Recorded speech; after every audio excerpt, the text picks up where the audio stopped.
안녕하세요. 화장품 만드는 농부입니다. 요즘 날씨도 너무 덥고 비도 너무 많이 와서 정말 걱정이에요. 모두들 무사하고 안전하게 장마철 대비하시길 빕니다. 오늘은 여름철 지성피부 관리법에 대해서 이야기 나눠보려고 합니다. 안녕하세요. 안녕하세요. 오늘 유한진 회원님들 여러분 모두 안녕하시죠? 오늘은 요즘처럼 온도가 높고 습도가 높은 여름철 지성피부 관리에 대해서 이야기를 해보려고 해요. 모두들 끝까지 시청해 주시기 바랍니다. 요즘에 여름이라 그런지 지성피부, 기름진 피부 이런 말 진짜 많이 듣는데 막연하게는 알고 있지만 정확하게는 잘 모르거든요. 지성피부란 뭔지 좀 자세히 알려주셨으면 좋겠어요. 네. 지성피부는 피지가 과잉 생산되는 피부를 의미하는데요. 특히 이마나 코, 입 주위가 기름진 느낌을 주는 경우가 많고요. 모공이 크고 화이트헤드나 블랙헤드가 많이 생성되는 특징이 있어요.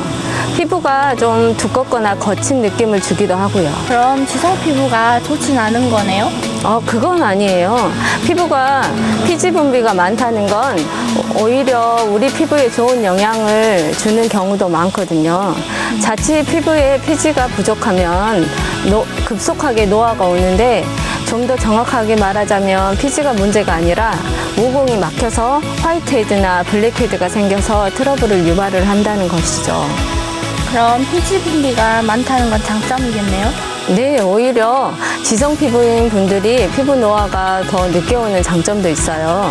노화의 주범이 바로 피부 건조거든요. 그런데 우리 피지가 단단히 지켜주니 오히려 지성 피부분들이 건조함이 덜하죠. 제가 지성 피부인데 노화가 늦게 온다니 솔깃한데요? 네, 맞아요. 사실 지성 피부는 죽은 피부 세포나 각질이 모공을 막는 것만 잘 관리해주면 가장 좋은 피부라고 할 수 있어요. 그만큼 클렌징이 중요하기도 하고요. 혹시 자신이 지성 피부인지 아니면 다른 피부 타입인지 알 수 있는 자가진단법 같은 게 있을까요? 앞서 말씀드린 것처럼 T존 부위나 이마, 코, 인중, 턱 같은 게 기름져 보이고 모공이나 블랙헤드 같은 게 생긴다면 지성 피부라고 할 수 있어요. 그리고 턱 주위의 등이 이제 건조하다면 복합성 피부라고 말할 수 있고요. 그럼 지성 피부가 되는 특별한 원인이 있을까요? 가장 큰 원인은 유전이라고 알려져 있는데요. 남성이 여성보다 더 많기도 하고요. 남성 호르몬인 테스토스테론이 많을수록 지성 피부로 될 가능성이 높다는 연구 결과도 있고요. 또 사춘기나 생리, 임신처럼 호르몬 변화가 있을 때 잘 생기기도 한답니다. 종합해보면 우선은 호르몬 영향이라고 할 수 있죠. 그럼 또 다른 이유가 있을까요? 두 번째는 잘못된 클렌징 습관 때문에 지성 피부로 변하는 경우가 있거든요. 특히 너무 과도하게 클렌징을 하는 경우에는 우리 피부가 비상 상황이라고 판단해가지고 더 많은 피지를 분비하거든요. 그래서 클렌징은 죽은 각질만 떨어내는 것이 좋지 피지를 과도하게 제거를 하면 지성 피부가 될 수 있어요. 그리고 다들 겪어서 아시겠지만 잘못된 음식이나 스트레스, 수면 부족 등이 지성 피부의 원인이 될 수도 있답니다. 그럼 저처럼 지성 피부 가진 분들이 중점적으로 관리해야 될 부분이 있을까요? 지성 피부는 첫 번째 올바른 클렌징이나 올바른 스킨케어 제품을 선택하는 것이고요. 두 번째는 음식과 스트레스 조절이라고 할 수 있어요. 조금 전에 올바른 클렌징 말씀하셨는데 올바른 클렌징이라면 어떻게 해야 될까요?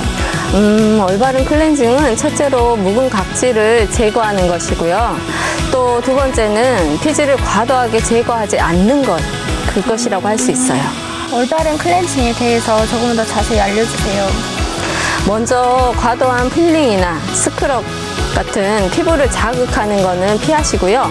뭔가 각질을 제거한다는 타올보다는 우리 손으로 이용하시는 게 좋아요.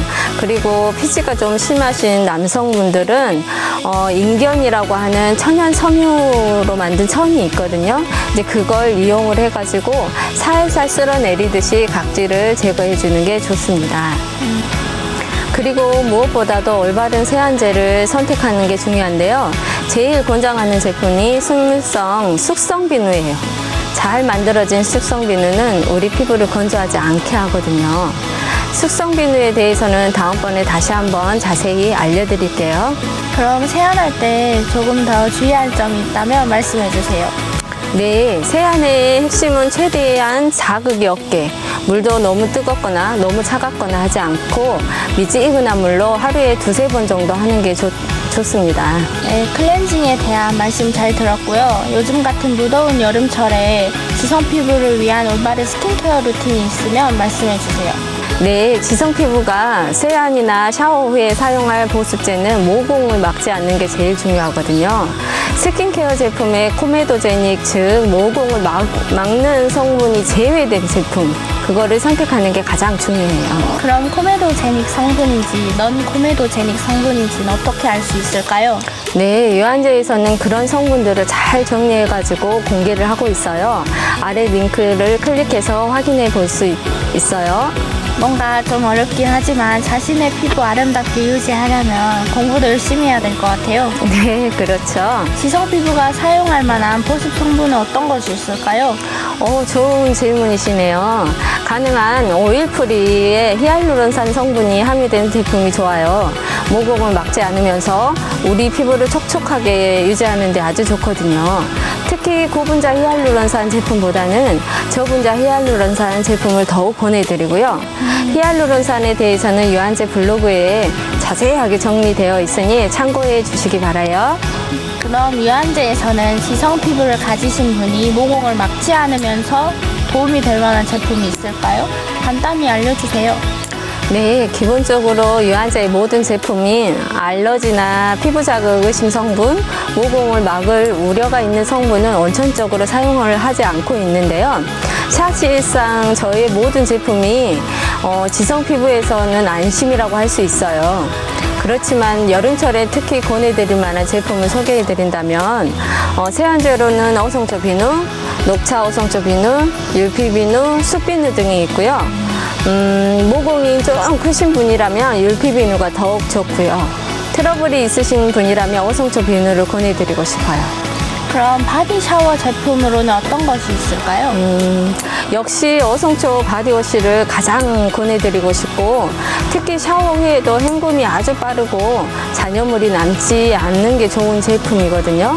그래서 특히 여름철에는 샤워를 자주 하게 되는데, 자주 샤워를 하셔도 몸을 건조하지 않게 해서 더욱 좋답니다. 그럼 세안 후에는 어떻게 관리하면 좋을까요? 네, 세안 후에는 여름철이라고 하더라도 즉시 기본적인 토닝이나 진정 보습을 해주셔야 되고요. 아무리 자극이 적게 세안을 하더라도 우리 피부는 자극을 받을 수밖에 없거든요.